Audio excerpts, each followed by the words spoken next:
Lorsqu'on veut engager une opération foncière, que ce soit dans le domaine urbain ou dans le domaine rural, nous sommes confrontés à un pléthore de documents. Nous sommes confrontés à un pléthore de titres.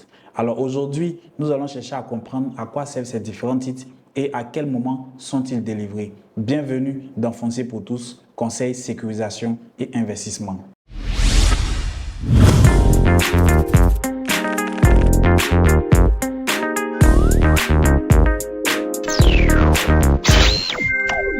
Je suis Emma Nyambé, manager général de Adsam Group, promoteur constructeur agréé, agent immobilier agréé. Comme je le disais d'entrée, aujourd'hui nous allons parler des différents types de propriétés que nous pouvons rencontrer lorsque nous voulons entamer ou lorsque nous lançons dans une opération foncière. Déjà, ce qu'il faut savoir, c'est que le foncier en Côte d'Ivoire est subdivisé en deux grands groupes. Nous avons le foncier urbain et nous avons le foncier rural. Le foncier urbain est régi par la direction du domaine urbain qui est sous la tutelle du ministère de la Construction. Et nous avons le foncier rural qui est régi par l'AFOR, l'Agence foncière rurale, qui est sous la tutelle du ministère de l'Agriculture. Alors, comme je le disais, il y a différents documents que nous rencontrons lorsque nous nous lançons dans une opération foncière ou dans une opération immobilière, que ce soit dans le domaine rural ou dans le domaine urbain. Aujourd'hui, nous allons parler des plus essentiels. Nous allons voir quels sont ceux qui sont transitoires et quels sont ceux qui sont définitifs. Le premier document dont nous allons parler, c'est l'attestation de propriété coutumière ou le titre de propriété coutumier. J'aime bien le comparer à l'extrait de naissance. Pour moi, c'est l'extrait de naissance d'une parcelle. Que la parcelle soit située en zone rurale ou que la parcelle soit située en zone urbaine, c'est le premier document qu'on donne lorsqu'on veut entamer un projet sur une grande superficie. Lorsqu'on veut entamer un projet, par exemple sur une superficie de 2 hectares, 3 hectares, 40 hectares, 50 hectares ou même 100 hectares. Le titre de propriété coutumier ou l'attestation de propriété coutumière est délivré par le chef du village. Et ce document est délivré après avoir désigné le chef d'une famille. Lorsque le chef de la famille est désigné et la superficie de la parcelle a été bel et bien levée, le chef du village délivre une attestation de propriété coutumière à la famille. Et cette attestation de propriété coutumière va porter le nom de son représentant, le nom du chef de la famille. Ce document peut être délivré en zone urbaine comme en zone rurale par le chef du village. Et comme je l'ai dit, cela se fait avant d'entamer tout projet, que ce soit une vente ou que ce soit un projet de lotissement ou que ce soit un projet de sécurisation. Il faut au préalable avoir l'attestation de propriété coutumière ou le titre de propriété coutumier. C'est le premier document qu'on délivre sur une parcelle. Alors ce document est différent de l'attestation villageoise que nous retrouvons sur les différents lotissements. Nous allons y revenir. Le deuxième document dont on va parler est délivré en zone rurale. Lorsque tu es en zone rurale et que tu as ton attestation de propriété coutumière, tu vas maintenant entamer les démarches pour aller vers ce qu'on appelle le certificat foncier. Le certificat foncier, c'est un document qui est délivré par l'AFOR. Alors, à quel moment est-ce que l'AFOR délivre le certificat foncier? L'AFOR délivre le certificat foncier en vue de pouvoir sécuriser une parcelle pour les opérations ou les transactions à venir. Ça veut dire quoi? Ça veut dire que si tu as une parcelle de terre dans un village, en zone rurale, dans une zone qui n'est pas régie par le ministère de la Construction, dans une zone qui est encore dans le domaine rural, tu vas sécuriser ta parcelle en faisant le certificat foncier. Mais pour faire le certificat foncier, tu dois absolument avoir l'attestation de propriété coutumière. À partir de cette attestation de propriété coutumière dont nous avons parlé tantôt, l'AFOR va te délivrer, après un long processus, le certificat foncier. Et à partir de ce certificat foncier-là, tu pourras maintenant faire tout ce qui est vente, tu pourras faire maintenant tout ce qui est location, tu pourras faire tout ce qui est legs dans le domaine rural. Donc voici un peu ce à quoi sert le certificat foncier, qui est un document qui est délivré par l'AFOR dans le domaine rural.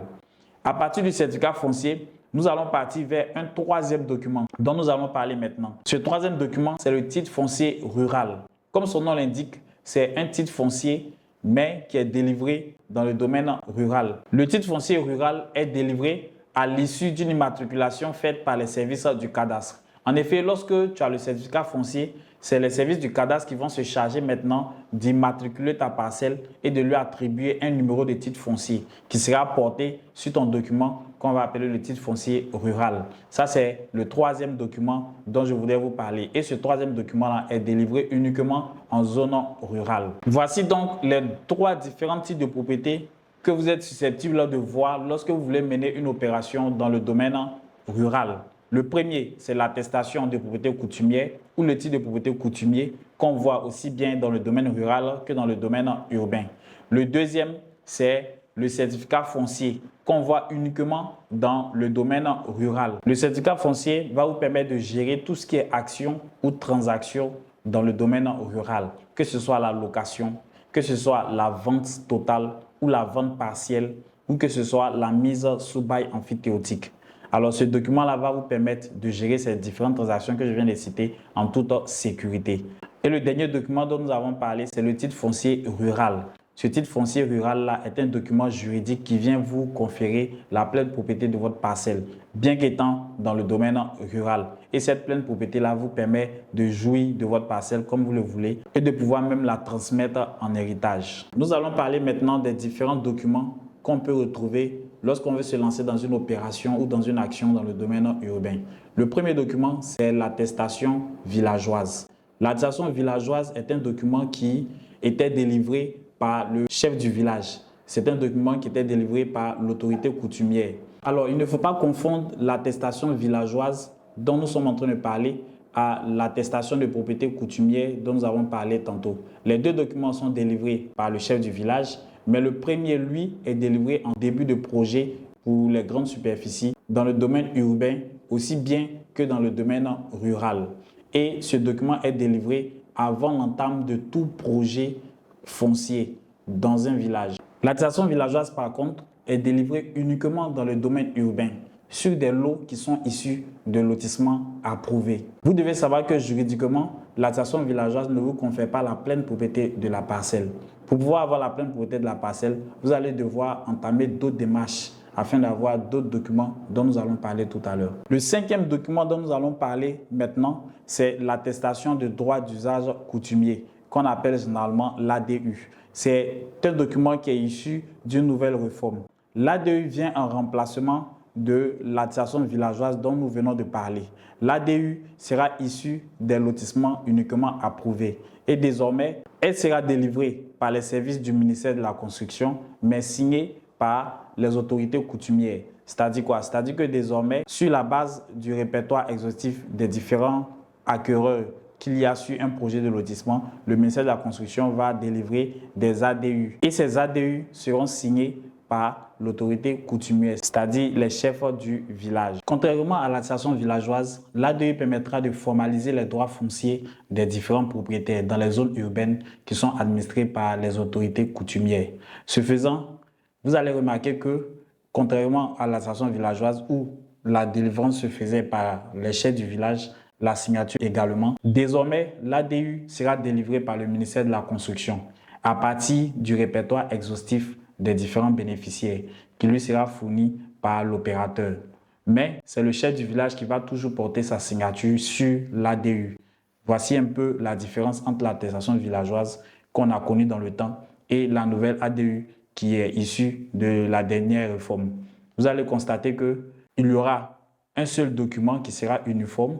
Sur toute l'étendue du territoire national, on aura un seul document. L'ADU sera un seul document, contrairement à avant où on avait plusieurs attestations villageoises qui différaient de format. Donc désormais, on aura une seule attestation de droit d'usage coutumier qui sera délivrée par le ministère de la Construction et signée par les différentes chefferies. Ces nouvelles attestations qu'on appelle ADU seront délivrées après titrement massif qui se fera pendant le lotissement. Ça veut dire quoi? Ça veut dire que lorsque l'opérateur va déposer tous ses dossiers et qu'il sera dans son processus d'approbation, un titrement massif de tous les lots va se faire et par la suite, les ADU seront délivrés. Pendant vos opérations foncières dans le domaine urbain, il va arriver qu'on vous présente des parcelles avec titre foncier.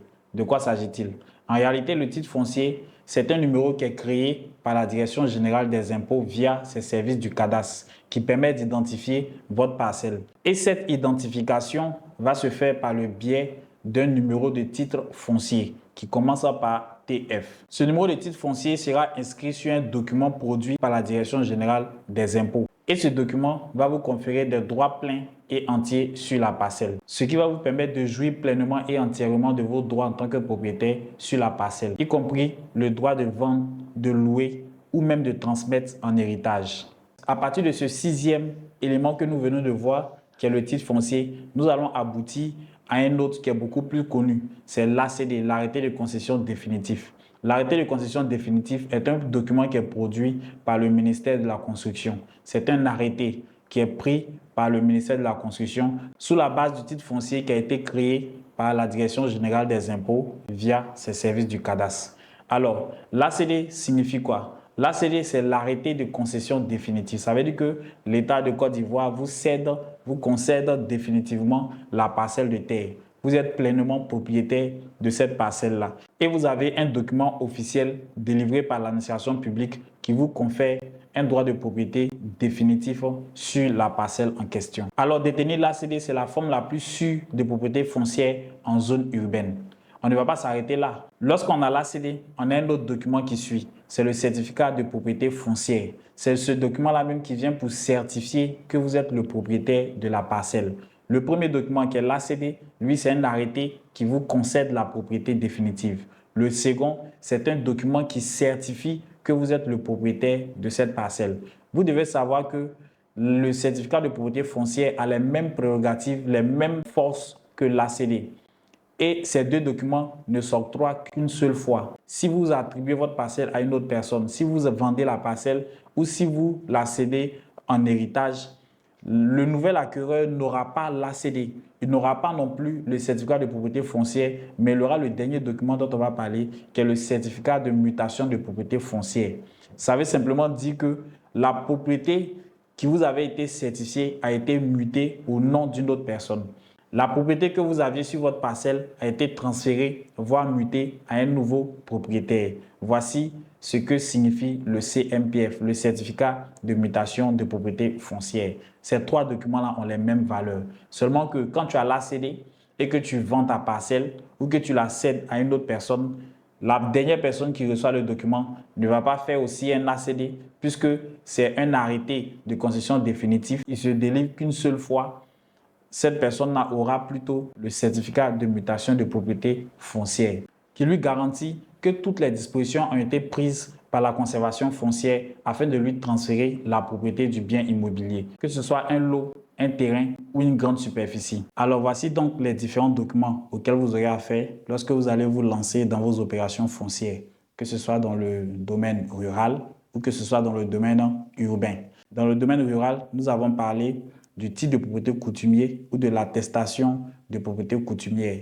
Nous avons ensuite parlé du certificat foncier. Nous avons parlé, pour finir, du titre foncier rural. Dans le domaine urbain, nous avons vu l'attestation villageoise, qui est carrément différente de l'attestation de propriété coutumière. L'attestation villageoise qui n'est délivrée que dans le domaine urbain. Nous avons vu également l'ADU, qui est un document qui est issu des dernières réformes. Et après l'ADU, on a vu le titre foncier urbain. Nous avons aussi parlé de l'ACD. Nous avons parlé du certificat de propriété foncière et nous avons parlé du certificat de mutation de propriété foncière. Vous devez savoir que tous ces différents documents vont apporter une valeur différente au projet que vous avez en face de vous.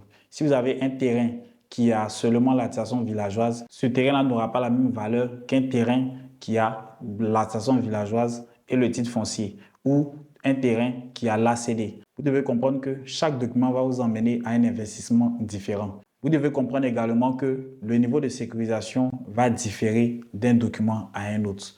Pour une parcelle qui n'a que le titre de propriété coutumier, le niveau de sécurité ou le niveau de sécurisation sera vraiment différent d'une parcelle qui a déjà le titre foncier. Donc, c'est des choses que vous devez comprendre. Nous allons revenir sur tous ces différents aspects-là dans d'autres vidéos.